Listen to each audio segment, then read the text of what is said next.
We often talk about freedom and democracy as if they were the same thing, but actually, it's not obvious that democracy always produces the most freedom-friendly outcomes. Sometimes it does.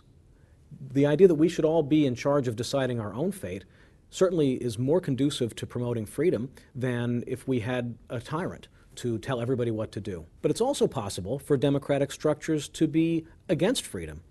Democratic structures can marginalize minorities. Democratic structures can make the majority rule seem to be the correct thing, even if it's not the correct thing. After all, just because most people agree that something is true doesn't make it true.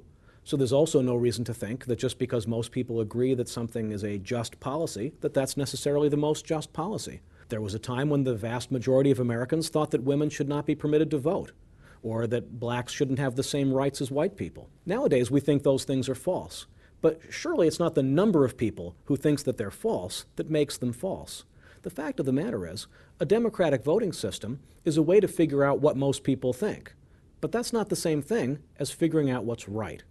So when majorities in a democratic process pass legislation that removes or restricts individual freedom, that's not necessarily valuable.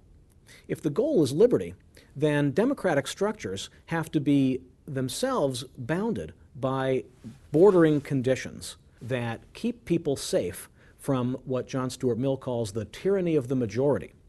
Majorities can be just as tyrannical as kings. In fact, the Greek philosopher Plato argues that in addition to this concern about tyranny of the majority, there's also a structural problem that democratic structures can become tyrannical.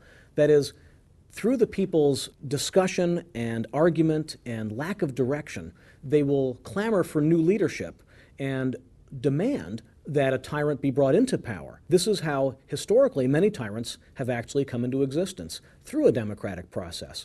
This is true with Napoleon. This is true for Hitler. This is true for Julius Caesar. These are all examples of historical tyrants who came into power because of, not in spite of, democratic structures. So if we're concerned about protecting freedom, democracy might be something that helps us. But it's really important to make sure that there are boundary conditions on the democratic process that protect the rights of the individual.